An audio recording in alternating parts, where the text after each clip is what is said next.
All right, welcome everyone. We're Semblance of Sanity. I'm Caleb. I'm Jacob. And we're here for Owarimonogatari, episode 11. All right. Guy dropped some bombshells. Just a little bit. Yep. So, Shinobu's original first vampire spawn reincarnated, essentially. Yes. In this town. 15 years ago. 15 years ago. But we don't necessarily know who it is. Yeah. It's probably a new character. A lot of the characters that we've had maybe set up based on the discussion that we had in the previous episode, it doesn't really make sense for it to be necessarily any of them. But there are some question mark character silhouettes out there, basically, that could be filled by Shinobu's OG vampire spawn. So that's something that's really big, but there's a lot that Guine still has yet to connect things back to the present in order to kind of give us the full picture. Give us the full picture in classic Guine fashion. Yes, because you can't just give it simply. No. So y'all, without further ado, let's get into this. All right, everyone, we're going to be starting the episode in 5, 4, 3, 2, 1, now.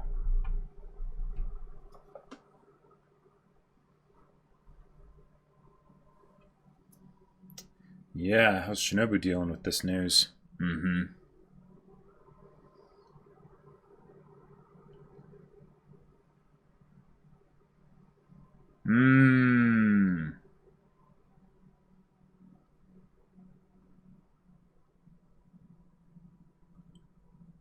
Okay.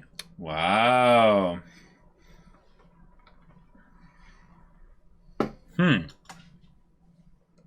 Dang.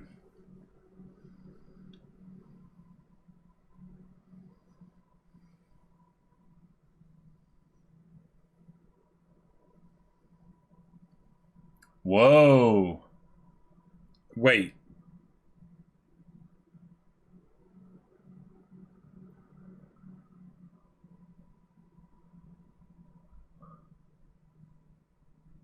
Whoa.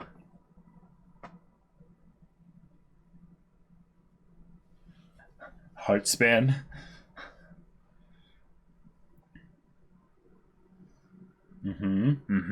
Yep.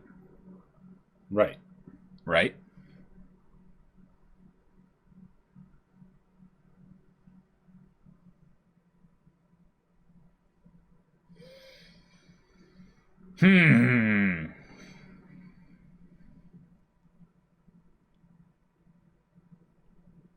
Okay. Suggestive code. Okay.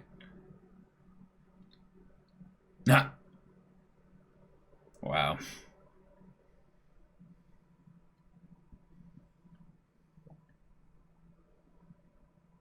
That was due to the ashes blowing this way. Yeah. Okay. Okay. That's a look on Shinobu's face right there.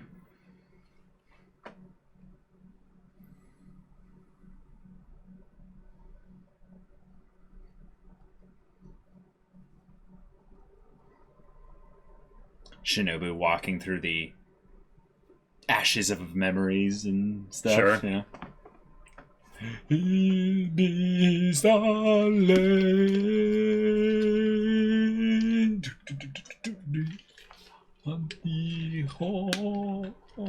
I'm really curious to see how Shinobu responds to this, because this is big news for her, right?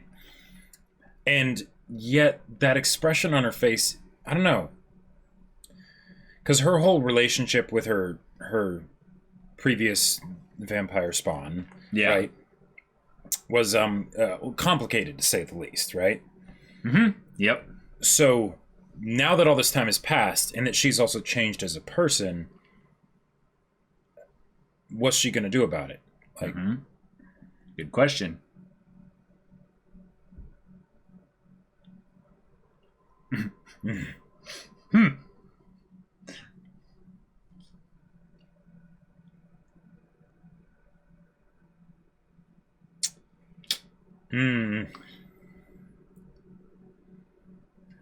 Oh. Okay. Wow. All right.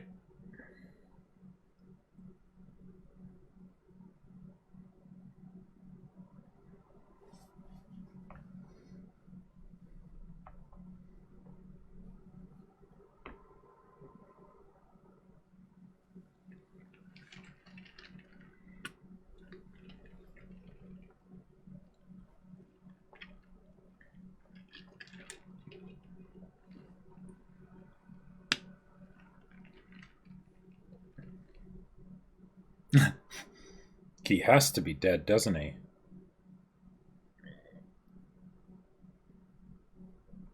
Yeah, yeah.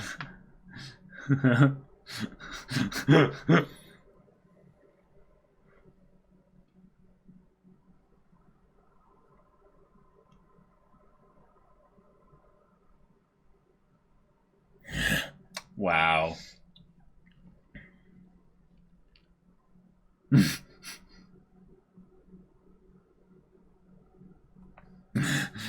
Shinobu's getting frustrated. Mm-hmm.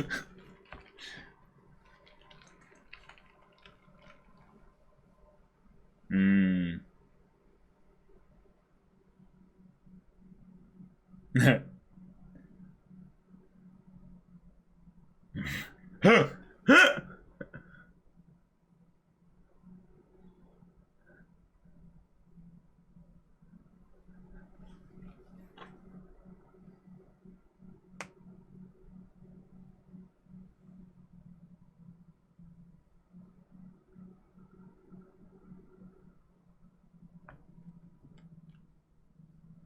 No.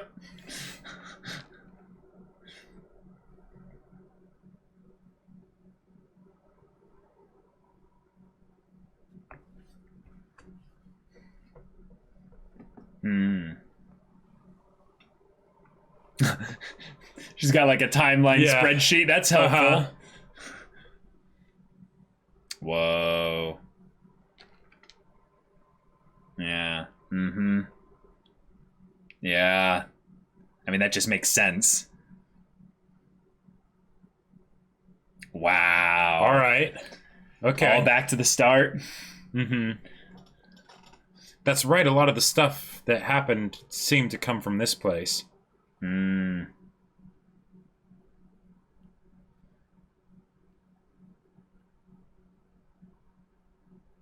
Really?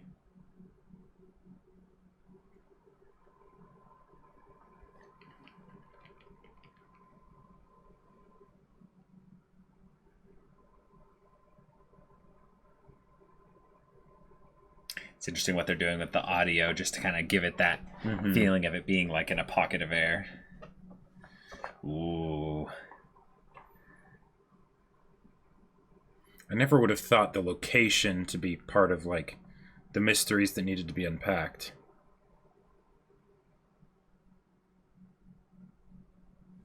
Collecting stories.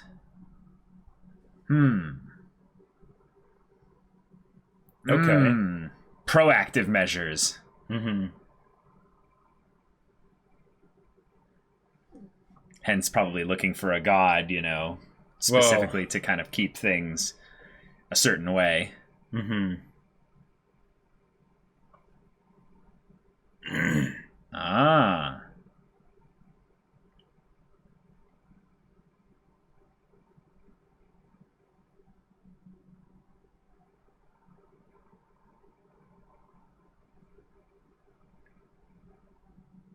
Ah. All the snake skin behind her. Mm-hmm. Or are those ropes? Or are those ropes?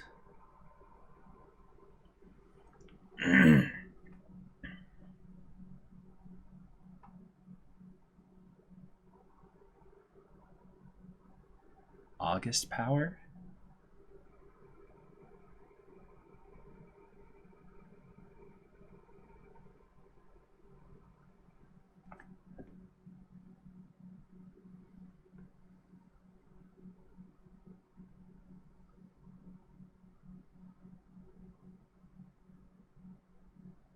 Hmm.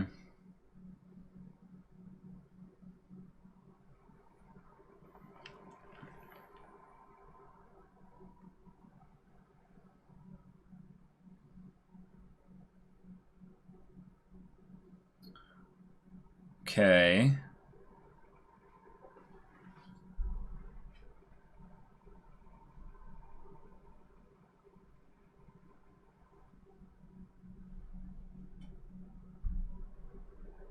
Whoa. Oh.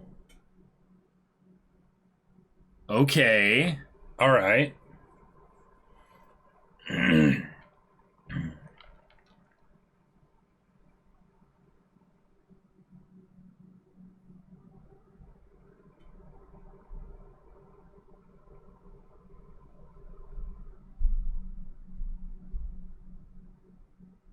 Or a god. Yeah, or something. Yeah. Kishot is Reinhardt Underblade. Okay.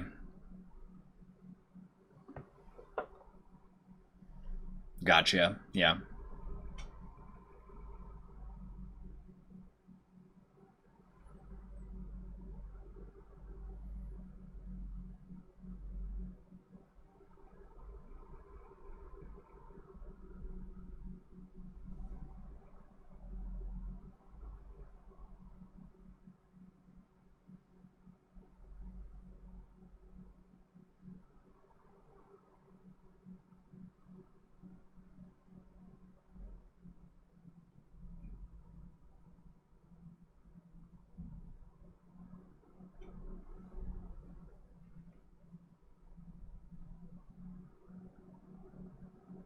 Hmm.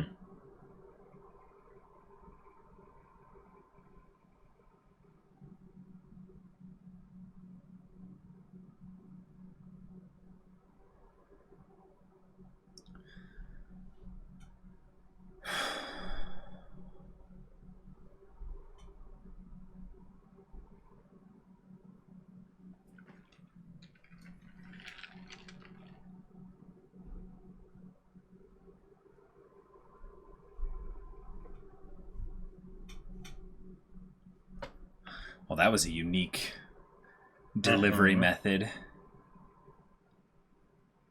I had timed myself. Yeah, lots of questions. Yeah. Mm-hmm.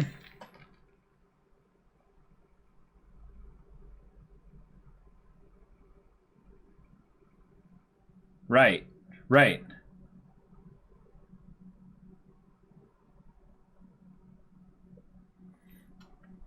How? I understand Shinobu a little bit, Mm-hmm. but just like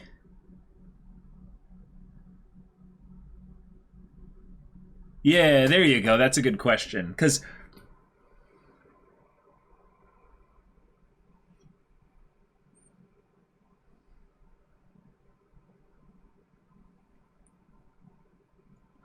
oh. Oh.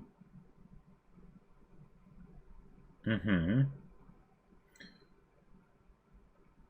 But But the she reason why didn't come here that long ago. well, right, but the reason why Shinobu's not dead at this point is because of Araragi. Right.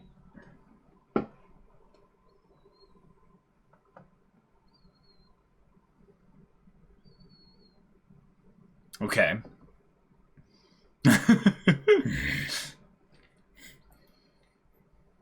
Unlimited broom book.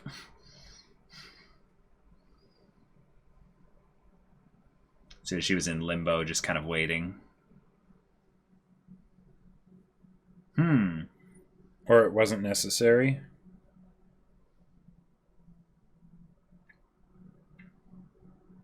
Right.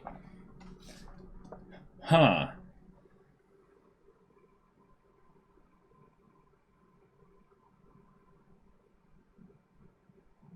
Hmm.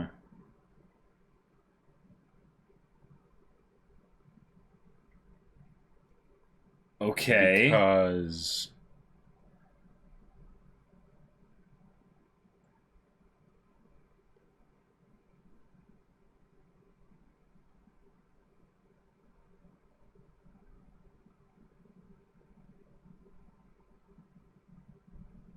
Oh, for the time travel?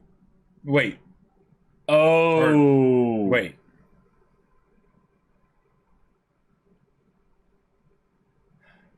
Oh. Just by being here? Oh, okay.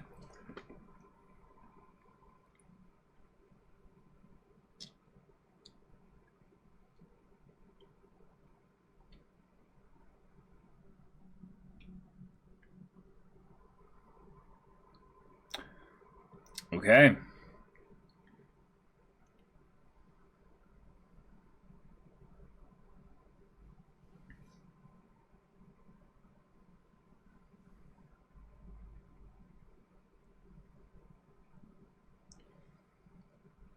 Oh. Gotcha. And that would have Yeah. caused certain feelings to arise, Yeah. probably. Mm-hmm.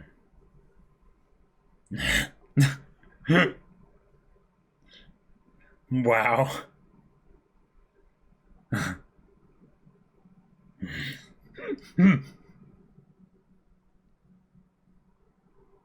Teen romantic comedy. Which would then attract more aberrations.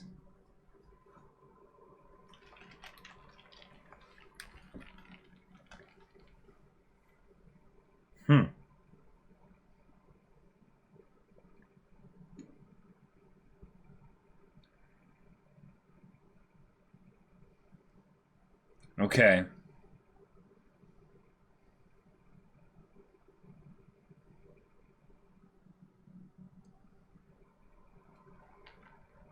Yeah, what's she doing? Ah. Huh. All right. Oh.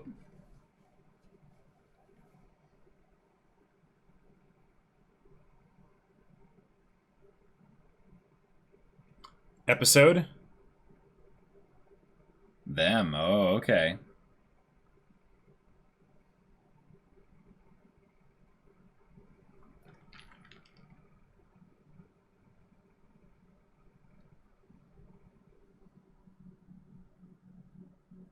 Yeah, that's kind of a problem.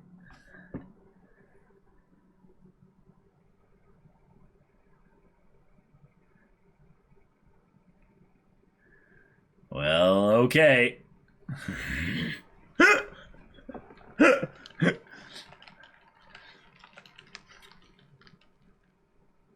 Hmm.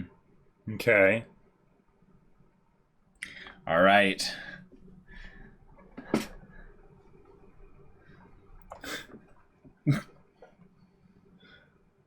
Just like that. Yeah.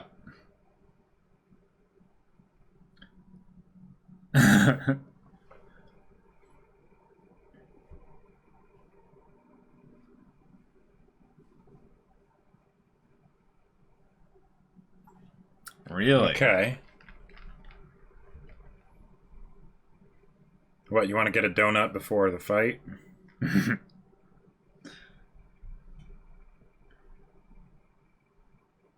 Hmm. Interesting. Oh. What is it, Shinobu? Oh.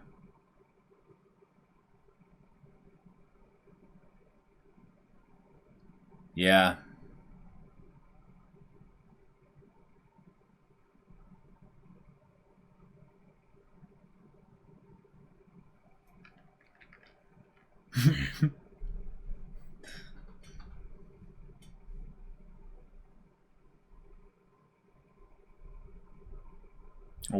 Okay, Shinobu.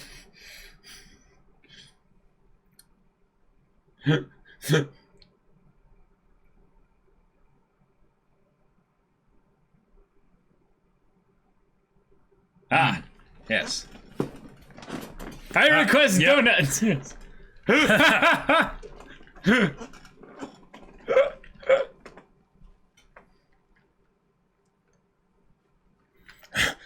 Wait. I'll just stay here and look after Yeah. Shinobu-chan, that little correcting of herself. Wait, what?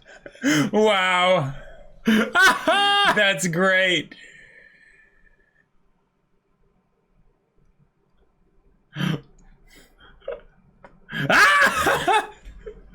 What?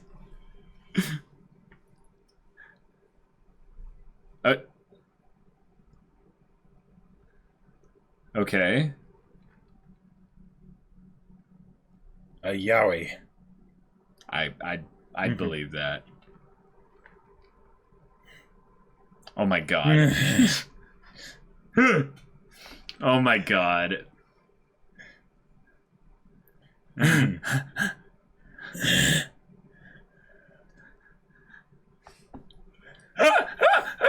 Yes.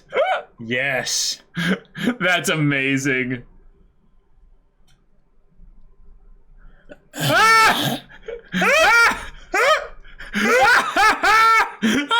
Wow. Shinobu's just like, I'm done. Oh my god, what is this scene?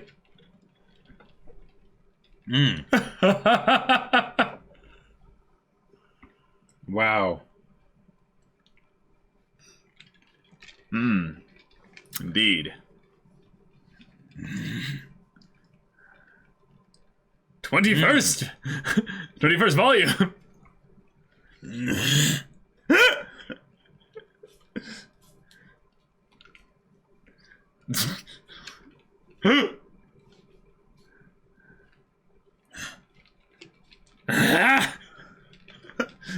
God.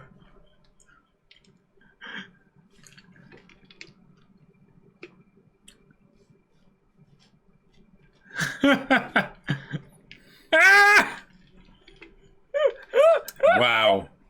Oh my god! Wow, that was incredible. That was so good! That was great. Oh.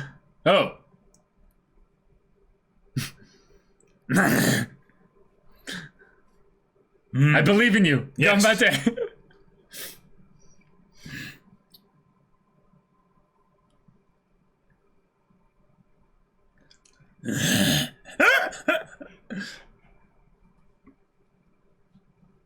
Indeed.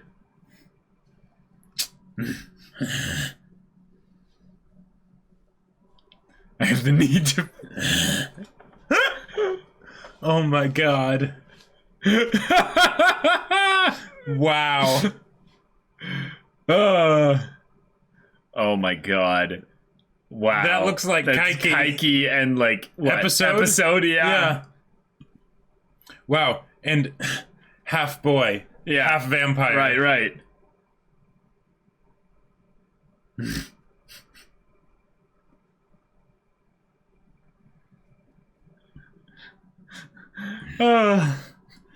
Oh my god.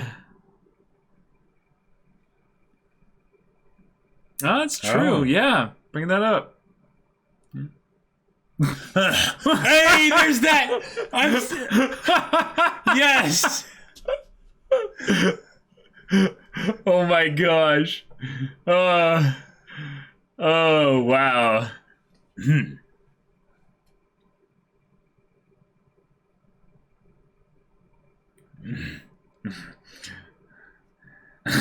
In keeping with the zeitgeist.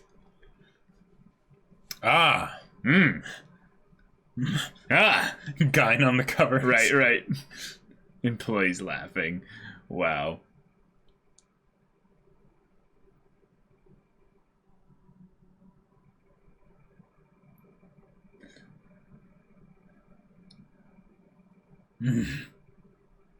Wait. Who dis? Oh. Oh. Oh, dang. Oh, dang. Oh, all right. Okay. All right. Okay. Okay. All right. I was like, wait, did Tsukihi's hair change again? Or like... Yeah, I was like, I don't think I don't think we've seen this character before. This is a unique design. Yeah. Yeah. But oh my god, this episode went from like mind-numbing exposition that was like, wow, okay, to like absurd comedy routine with Kambaru, Shinobu, and Araragi. I love the bit of Kambaru and Shinobu just running and laughing with the sparkles everywhere. Jeez. Oh, man. I think it was very clever to have the comedy directly after the exposition, because yes. Good grief, that was a lot. And there was also a lot of... It's weird to say this, but there was a lot of like, you should know what's going on now, Araragi. And I'm like, no. I have no idea what's going on. I am really curious how Nisio Isin came up with all of this, because it's still not connected. It's still not fully connected. It's not a full picture yet. But like,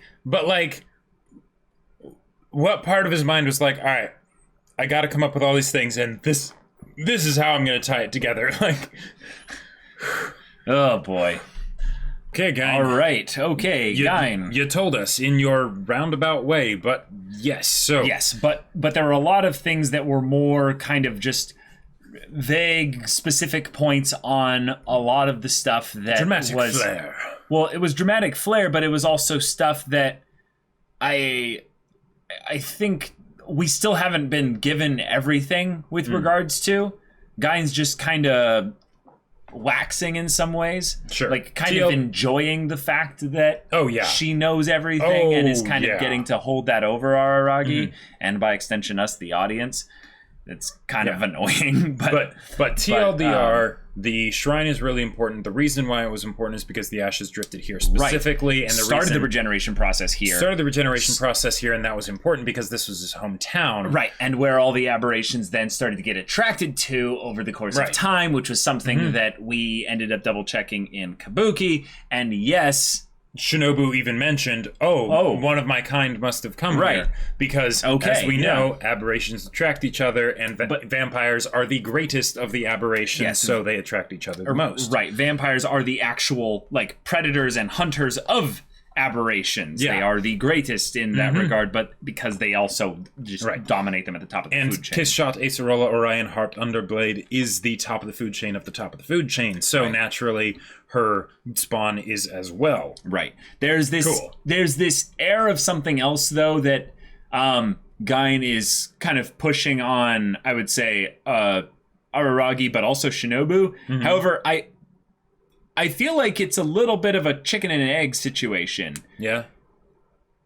Gain wants them to take responsibility for their part that they played in this. I understand Shinobu's. She's been around for all this time, and the fact that she's here is partially her choice, you know, and something also where she was led here. Sure. But Araragi needs to take responsibility for the fact that he, like, didn't let Shinobu, like... Well, yeah, like he let Shinobu feed off of him or something, and that's why she didn't just die due to the... no, I don't think that's it. I think it's the fact that they came here... together in the time travel bit because of the time travel bit, right? And when Shinobu came here, which since it just happened, that's then why this is happening right now, because they had to come here to do the time travel, and when that happened, the ashes, then the sentient ashes became aware of Shinobu, and you know the aberration existence got strong enough to start regenerating. But that was 4 years after it had already started regenerating, because it came here 15 years ago. No, not when time travel happened 11 years ago. Yeah, they jumped to 11 years ago, but they still came to the shrine in order to do the time travel. So it was when they came to the shrine to do the time travel, which was just like last night or whatever, or a day ago or something, you know, 2 days ago. That's when it saw Shinobu and it kickstarted everything. Even though they then time traveled and disappeared from there, that glimpse was enough. Right, but that's still something where it had already been regenerating for 15 years. Right, but so then, I don't see why it would then suddenly, you know... Well, and it was kind of, Kanbaro gave her whole romantic, Yeah. like, take on it, and then Gain was like, no, it's much sort of simpler and less interesting than that, where it's just because aberrations exist in the acknowledgement of the existence of aberrations, then by Shinobu being around, it was someone that it was an observation, even though it was the aberration observing the other aberration that caused that aberration to get enough strength, even though the shrine had been mostly dispersed and things like that. For well, it had been weakened over the course of time, right, and that would have also been probably because of the fault of the time traveling stuff. Because there was measures taken in place, and that I think was something that she was expositing on regarding how. Oh yeah, that might also be the reason why Araragi is a bit more responsible, because by time traveling to 11 years ago, if I recall correctly, I think they mucked up the some of the talisman that was there, used it up shrine. And things like that. But it's just a whole mess of things that, when looked probably with the right filter, it makes sense. But it's a lot of mechanical stuff to just say, right, he was resurrected, and the revival process was your guys' fault. Right, the process of the mechanics can't really be cathartic except through like maybe how it was seeded from a long time ago in the show. But as far as the mechanics of how it works and everything, okay, it happened, here we go. Right. I don't need necessarily 10 minutes of exposition to explain that. Right. The strongest part of Monogatari has never been the mechanics of the aberrations. It's been what the aberrations represent. Right. Right. Yeah. And in a lot of ways, that's what the previous half of Owari represented, is what is it like when you have the stuff without the aberrations, all that really deep character stuff. In some ways it gets really heavy, maybe in a way that isn't as good for entertainment value, right? But that's what you have, and that's kind of where the real core of the story is. So here we have this thing that we need to deal with. Shinobu clearly has a lot of feelings regarding this situation because it's a rather personal one. Right. So we still have things that we can get into there. Yes. But the mechanics themselves of how it happened don't really matter as much. Right.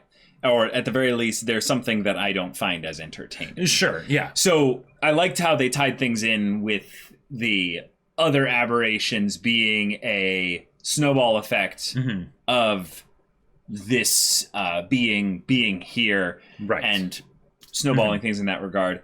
But here's the thing, like, Shinobu has been around for a while as well. Is what she's attracting then just the darkness? Because, like, what's been the result of Shinobu being here for... Like, it hasn't been a long time. I get that. Well, and but maybe, is that just why the conflict is happening? The story in general? Like, I think that might be an aspect of why. Oh, right. Okay, no, yeah, this makes way more sense, and that's why Gain is specifically talking about how this stuff happening is still your fault, Araragi, because the stuff with the minor stuff, the Phoenix, latching onto Tsukihi and things like that and whatnot. Sure. That's a result of the ashes, right? Which is a much smaller, more diluted, because it's a diluted vampire, right? When Shinobu shows up, which wasn't that long ago, all of a sudden, bam, aberrations start happening all over the place. They start acting up. And the reason that it's Araragi's fault is because he saved her. If he hadn't done that, then she would have died and all the stuff would have gone away. Right. Yeah. Or it would have been weaker... And it probably never would have gone crazy, because all they would have had would have been the being, which the vampire spawn, which never would have actually resurrected itself, because Shinobu wouldn't have come to the shrine. Yep. Okay, and then this thing would have basically been stuck in an eternal purgatory of sorts, in a non-death state. Yeah, and there would have been a few little weird things that would happen, but nothing on the scale of what we've seen thus far. There is, I would say, a good bit of entertainment value in having your proactive protagonist have unintended consequences to their actions that have then rippling consequences upon consequences upon consequences that continually chain react into multiple things, because those consequences bump into other characters that they themselves have will, desire, emotions, and the freedom to be able to choose things. Like, so therefore, the whole story could be boiled back to individual specific moments, which is is kind of interesting. I, though, would like to have a couple more episodes with Gein and other characters going back a little bit more into this, because I need it. I need it in a different method other than what we got in this episode. Yeah, well, and I feel like that's one of the things that Monogatari has done a lot in the past, is that whenever there's exposition about these kinds of things, there's always something else that's sort of thrown in there, sort of popcorn for the audience to keep it different and engaging beyond just the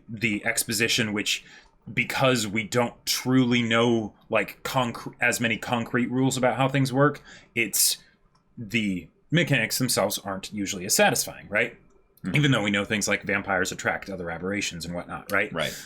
Hence things like the comedy that we get with Kanbaro and Shinobu after that is great. It's a nice thing to complement the exposition. Right. It would have been awesome if it happened, say, in the midst of it, but right. At least we got it in the same episode. Yeah, to be fair, there are a lot of mechanical things that have been brought up in the past in different sections of Monogatari, but because the idea of Shinobu's vampire spawn coming back was something that was entirely a surprise, like you weren't expecting it to happen. You weren't expecting it to happen. It was something that was specifically set up to be revealed in a big twist in this section of the story. It's tricky to figure out a way in which you can kind of bridge the gap to that in a way that doesn't feel like you're breaking immersion to poke at the audience and say, hey, remember those things way back when that we told you about? They're suddenly going to become relevant. And then the audience kind of loses a little bit of the immersion and goes, oh, there's something that's about to happen and I'm being primed for it because I can't be, expected to remember certain things. But I do remember, I would say, a good chunk of the mechanics from specific things that I think Shinobu is primarily the vessel to share that kind of stuff on, and a little bit of it being Oshinomeme as well. But this is going to be a very awkward reunion for Shinobu. Yeah. And yet, I liked a ton the idea of how he encountered Araragi just in the bookstore. Yep, what did he call him? He called him a nickname. Yeah, number 2 or something like that. Yeah, hey, number 2. Yep. That's just such a good, hey, did Kiss Shot receive my message? And calling her Kiss Shot, Yeah. I am really excited for this character. Oh, yeah. I'm so glad it's not a character we've seen before at all. Yep. I'm really excited for this. And again, the fact that Araragi is meeting this character in the worst possible situation where he's not prepared for it and everything, and he even has all these books that he would not want people to see that he has. He got these when he was alone for the first time. Damn it. That's something that Gein would have known, right? Gein would know that would happen, so what's the point of having Araragi meet him there specifically? I mean, Gein doesn't have perfect prescience, so Gein doesn't know everything. But she knows everything. No, she doesn't. But she said she does. But she doesn't, actually. Okay. Well, based on the fact of what we've been told via this exposition, there are things that cannot be foreseen. That was literally a part in her line there. And I'm really glad that actually, of all the mechanic things that have been explained recently, Gein has gotten way clearer as a person, as opposed to, I would say, and her mechanics, force, kind of. As opposed to, yes, a force in the story that feels almost like a narrator self-inserting themselves into the and just being like, these are the things that shall happen, sort of a deal. Right. So I like the role Gein plays in the story a lot more the more we get of Gein. And I don't think that this is necessarily something that had to be foreseen, although it could have. But at the very least, the thing that he said was, did Kiss Shot receive my message? It wasn't something of, there you are, now I'm going to kill you kind of a thing, right? And yes. It was okay, y'all know what's going on, right? This is happening. It's not going to be avoided. I can take my time. I'm getting my body back. I'm an immortal vampire and all that stuff after all. Also, the covers for the books were absolutely amazing. Yes. Haikian episode. Yes. Why there were 2 books that he had to get for the 1 volume, I'm not entirely sure. It's a way of like it's a way of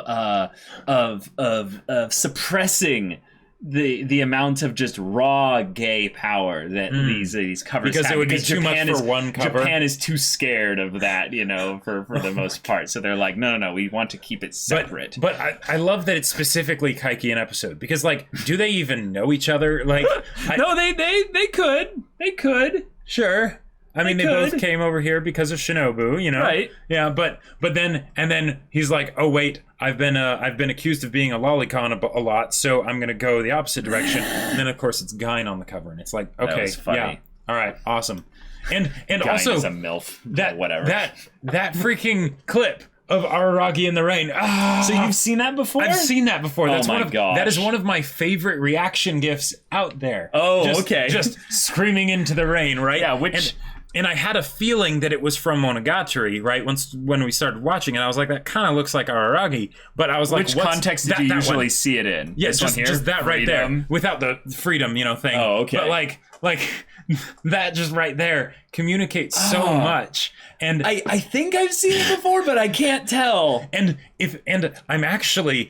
I actually feel a little bit disappointed, because there was this part of me that was like, wait, if that's from Monogatari, what's going to be the big character moment or something like that that is the reason for why that happens? Skit. It's just a comedy bit that's there for like half a second and then it's gone. Like, it's like the Kana gif of this, is actually something really innocuous and simple. Yeah. Or the one with her, the umbrella. Yeah, in the rain. It's a little background bit. It's not even really relevant. Like here I was thinking that it would be something where he has some like big dramatic like character revelation towards the end of the series. No, it's just I finally get to go buy some porn or something. Like, yeah. All right. There you go, Araragi. There you go. Oh yeah, and backup. 2 people for backup. Yeah. Episode's definitely one of them. Yeah, I would definitely see it as being a vampire hunter kind of situation, calling in for backup. Because episode was brought in around this point, and we never got the explanation of why. We always figured it was for something related to Gain's mission that she wanted Araragi for, but... Yeah. Shinobu is just a treasure of a character, but I would say she was also a treasure trove of facial expressions this episode. Oh, yeah. Her constantly her showing very specific feelings and thoughts via her body language when Gain was talking. Yeah, where all the evil things that Oshino seals imprisoned here used up by us. Aragi looks over at Shinobu. Shinobu's just like, yeah. And also the part of just Shinobu, like when she's sort of like standing in defiance of what Gain's saying, and the setting sun is behind her, and she's like, in like a battle stance or something. Are you even his sister or something? Right. No, it's he's not his sister. Right, but she's still poking fun at that idea. Yeah. Like that was awesome. Kambaru making athletic leaps, because why not? As she shows off her mostly torn shorts. Right, exactly. To try and make a little bit of a translated an effort to translate what Gain is saying. Exactly. And I love that Gain has this like very positive affirmation fount to give constantly to Suruga, because I love her. And all under the indirection of, we're totally not related, because otherwise, you might not be able to properly accept, me giving you these compliments and whatnot, Or you'll be distracted and focused on a bunch of other things. Sure, yeah. I am definitely some random stranger. How do you do, fellow kids? Yeah. Okay, so there's a lot of stuff regarding the shrine. Is there anything that I'm like just completely missing here? Because it feels like a lot of this stuff regarding what was done to establish kind of the shrine of itself, like things in the past and stuff like that.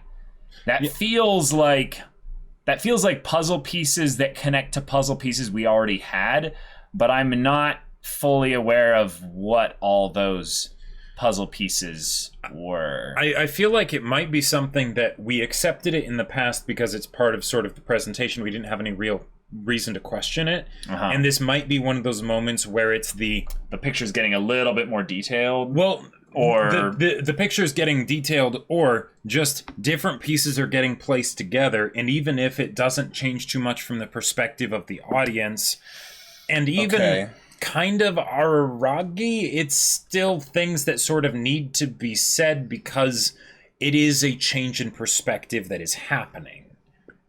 Does that make sense? Like it almost kind of feels like when other anime will do something where like the character says something and then the other character will be like, so in summary, what you're saying is blah, blah, blah, blah. Right? And oftentimes it'll feel very duplicate, you know. Right, and redundant. So but this, I think, is something where it's not repeating anything. Where we're getting like new little bits of info here. Right. But like the amount of things story-wise that have focused around this shrine is getting to the point of absurd levels of importance. Right. And the fact that Gain then chooses this location, draws the connection back to like the past, meaning like this was something that was talked about in the previous episode, but just like, okay, this place not only has import because of 400 years ago, but like there are those that came before Gain that established, like, where did Gain say that here? Here we go. Meme's job is collecting stories of aberrations. Mine's different. I prevent aberrations from appearing in the first place. Cool. So you see, basically, she's saying, this little pond here, as I throw this rock into it, it has ripples. It has ripples. But if I didn't throw basically a rock into there, if anything else happened, there would be disturbances and it would cause this thing to go there. So the ripple also performs a stabilizing effect. Sure, there's consequences for the actions, and I throw my little bit in when I think it's necessary or it'll help. Right, in order to control the location. Sure. And he's saying it's because of this that an incomparably more famous exorcist than I built this shrine and enshrined a spirit to control the area. It largely succeeded. Some of the dark things that formed the essence of aberrations were dispersed by it. We had a good spirit here, but all good things or all things must come to an end. Right. It almost seems like... And then suddenly, oh, Koyomin, you're studying for exams, right? Doesn't that feel like a little bit of like the darkness or just no, it's when you say something and you draw a whole bunch of statements about this is the way things are. So by the way, this totally unrelated thing, quote unquote, all things must come to an end. Oh yeah, Araragi, how's your end of the story thing going so far, you know? Sure, yeah. And then, did you know what's another thing that ends? Charms. Do you know that charms have an expiration date? They expire when they break. And then it's just basically the idea that this shrine had like some really good purposes to it, some really wonderful things attached to it, people that I have no connection to, but I'm kind of carrying the torch of, did their job in order to make things work here. And we had dark things at bay, we had a good spirit here, everything is I think I know what's going on. What so help me out here. Okay, this is setting up multiple things. It's not just recontextualizing things we already know. Okay, so this is foreshadowing. It's also foreshadowing. Okay. One, with the idea of that there was the person that set up the shrine and the spirit and all that stuff previously, right? Who was that? Right, who was that? Is it relevant? Who knows? Maybe it is. Was the fact that Gain suddenly went to the exams, it's referencing Araragi's story must end, but it could also be a deflection so that we don't think about that too much. Or maybe it's also something of all things must come to an end. What is the definitive ending point for this series going to be? There's the point that it is for the characters, right? Araragi will graduate and all these things. The aberrations will be put to rest in whatever form that happens. I'm still curious how it's going to happen with Shinobu. But what is that from the mechanical side of things in this story that we have had alongside the character side of things, how does that get resolved? And I think this here is basically saying there is an existing issue. I don't know if you picked up the pattern on the shrine here, but there is stuff that happens that needs to be addressed. And, you know, how are the exams coming along? Have you figured out how that's going to resolve? You're sort of, in a way, responsible for this stuff happening because of saving Shinobu and whatnot and all that stuff. Since Gain was probably originally going to use Shinobu to be the new spirit to preside over this shrine or whatever and keep the bad things away.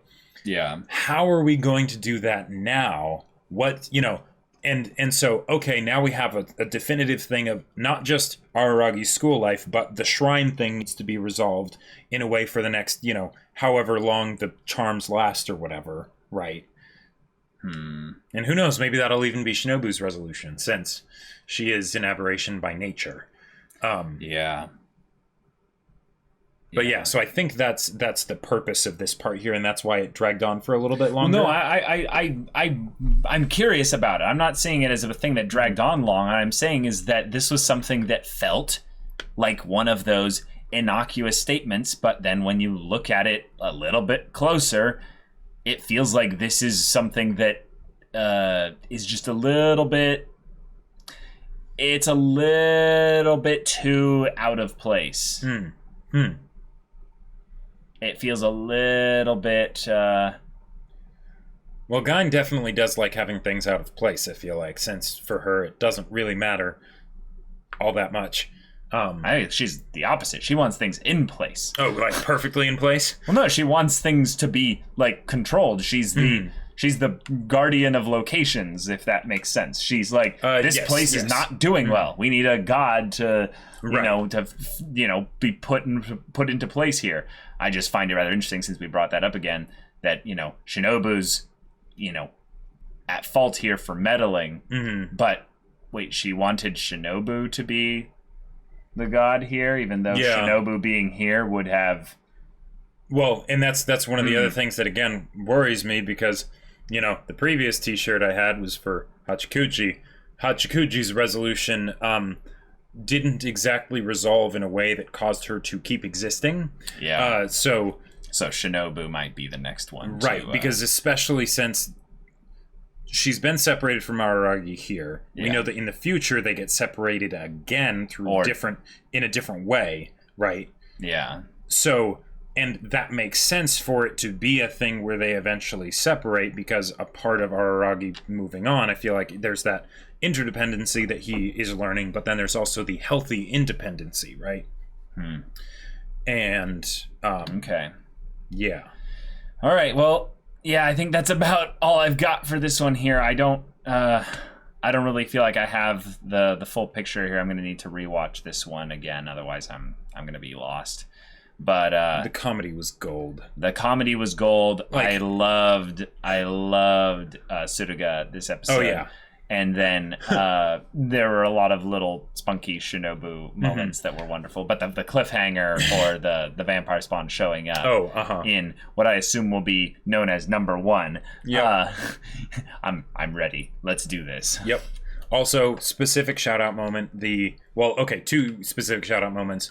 Araragi and Tsuruga talking in the pretending we're like commentators on something with the suits and everything. That was so good. That was prime. That was excellent. Right. Also, Shinobu's whole thing of the envy doesn't bother me, you know, and things like that. I kind of find it cute. Yeah. That was a great representation of sort of her personality and the duality of it, right?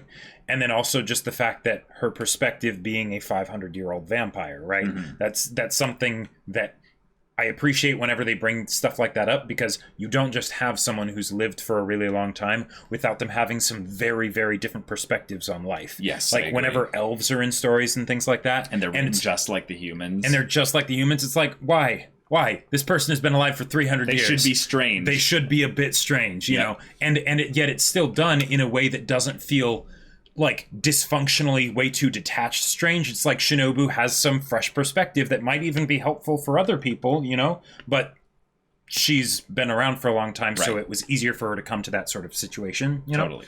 But yeah. So, y'all, thank you so much for watching this episode's reaction and discussion. If you want to see the next episode's reaction and discussion right now, though, go check out the link in the description below for our Patreon. You can get on early access there, and any level support gets you access to our Discord, where you can chat with us and the community there about this show, about anime in general. You can also talk with Jacob about the sci-fi novel that he wrote. Yep, wrote a book called Battle Lines. It's a sci-fi. It's really awesome, and it's on Amazon for purchase if you're interested. Link in the description down below. Yeah, so if any of that interests you, we'll see you there. But until then, we're Semblance of Sanity. I'm Caleb. I'm Jacob. And we'll see you all next time.